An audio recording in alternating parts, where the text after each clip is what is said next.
introduced VAT in a modified form on liquor when I was Commissioner of Commercial Taxes. So at that time, I went and asked me, Amma, chief minister గారేమో నన్ను అక్కడ join అవ్వటం నాకు ఇక్కడ బాగానే ఉంది, ఖుషిగా ఉంది అని అన్న. ఆమె కూర్చోబెట్టమనిందని కూర్చున్నాను. కూర్చుంటే, బాబు నీలాగా ఎంతమంది కమిషనర్స్ ఆఫ్ కమర్షియల్ ట్యాక్సెస్ ఉండొచ్చు? అసలు ఎంతోమంది ఉన్నారు, నువ్వు తర్వాత కూడా ఉంటారా? తర్వాత కూడా ఉంటారు. మరి నువ్వు ఏం చేస్తున్నావు? ఏదో నువ్వు ఉద్యోగం చేసావు, వెళ్ళిపోయావు. అక్కడ చూడు, చీఫ్ మినిస్టర్ గారు ఎంతోమందికి ఎరువులు కావాలి, మన ప్రాంతంలోనే ఎరువుల ఫ్యాక్టరీ పెడితే అందరికీ ఈ ఎరువులు అందించగలము. అంతేకాకుండా ఎంతోమందికి మనము ఉపాధి కలిగించిన వాళ్ళం అవుతాము, ఉద్యోగాలు ఇచ్చిన వాళ్ళం అవుతాం. కాబట్టి నా ఉద్దేశంలో, నువ్వేమైనా అనుకో, నా ఉద్దేశంలో కమర్షియల్ ట్యాక్సెస్ కంటే కొత్తది నువ్వు చేయటము చాలా మంచిది, అది కొత్తది చేశావు, చాలా సంతోషము అని అన్నదన్నమాట. నేను సరేనని వచ్చి ఒప్పుకున్నాను. ఫ్యాక్టరీ అంతా అయిపోయింది. ఎన్టీ రామారావు వచ్చారు మాకు ఇనాగరేషన్కు. ఎన్టీ రామారావు ఆ ఇనాగరేషన్లు ఏమన్నారంటే, నేను ఎక్కడో ఉద్యోగం చేస్తున్న వాడిని చాలా సామర్థ్యవంతుడు అని నేను తీసుకొచ్చి ఇక్కడ పెట్టానని. లాస్ట్లో ఏమన్నా అంటే, నేను అందుకుగాను ఒక చిన్న బిరుదు ఇస్తున్నాను ఆయనకు. ఆయన ఏమని అన్నాడంటే, బిరుదు ఈ సెడ్ గోదావరి కర్మాగార రూపకల్పన శిల్పి, గోదావరి శిల్పి మన గోపాలకృష్ణ. దానివల్ల ఏమైందంటే ప్రజలందరూ కూడా ఏమంటే అప్పటి నుంచి నన్ను గోదావరి గోపాలకృష్ణ అని పిలవడం ప్రారంభించారని. అంటే మీరు చూడండి, చిన్న మార్పు అలా జరిగిందన్నమాట. ఇంకొక విషయం కూడా నేను చెప్తాను.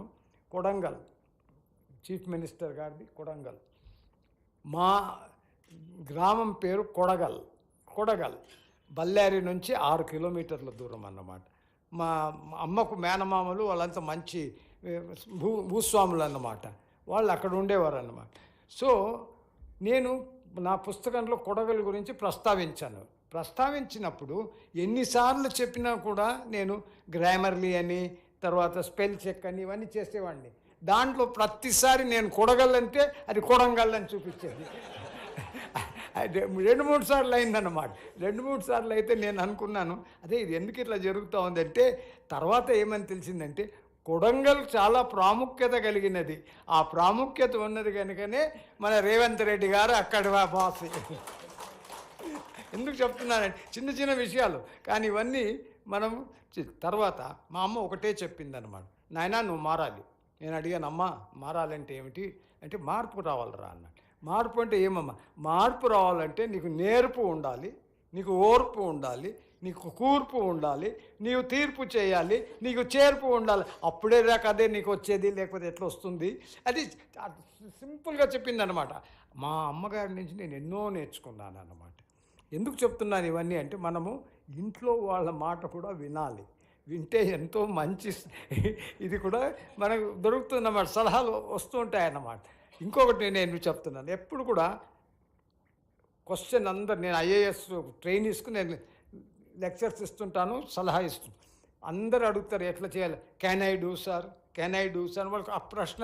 నేను చెప్పాను, అది కాదు బాబు, can I do question the డిక్షనరీలో ఉండకూడదు, క్యాన్ ఐ డూని మార్చేయండి. You say I can do. చాలా ఫరక్ ఉంటుంది, చాలా వ్యత్యాసం ఉంటుంది. క్యాన్ ఐ డూ అంటే question mark, I can do అంటే సమస్య పరిష్కారం. So this is the thing that she actually taught me. నేను లైఫ్లో తెలుసుకున్నది ఏమంటే, excel yourself, you can't excel someone else, excel yourself, exceed the expectations and expand your horizons. ఈ 3 3s మనకు each చాలా అవసరం అన్నమాట. తర్వాత నేను సంస్కృతం చదివాను, తెలుగు చదవలేదన్నమాట. సో నాకు సంస్కృతమే బాగా మాట్లాడగలను అనమాట. నేను నేర్చుకున్నది ఏమిటంటే, చాండోగ్య ఉపనిషత్తు. ఆ ఉపనిషత్తు చాలా మంచి శ్లోకం ఉన్నదన్నమాట. యదేవ విద్యాయ కరోతి శ్రద్ధాయ ఉపనిషద తదేవ వీర్యవత్తరం భవతి. అదేమంటుంది అంటే, యదేవ విద్యాయ, ఎవరైతే బాగా నేర్చుకుంటారో అన్ని అవగాహన చేస్తాయి. యదేవ విద్యాయ కరోతి శ్రద్ధాయ, faith in yourself, dedication to the task. శ్రద్ధాయ ఉపనిషద, take into account attendant circumstances, internal circumstances, external circumstance. అది all this, then that become యదేవ విద్యాయ కరోతి శ్రద్ధాయోపుని తదేవ వీర్యవత్తరం. వీర్యవత్ means actually excellence.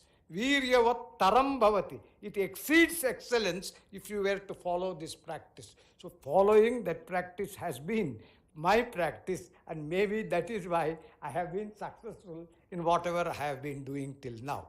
At the same time, it is my family's support, my wife's constant support, and that is why I had nothing to do about the house.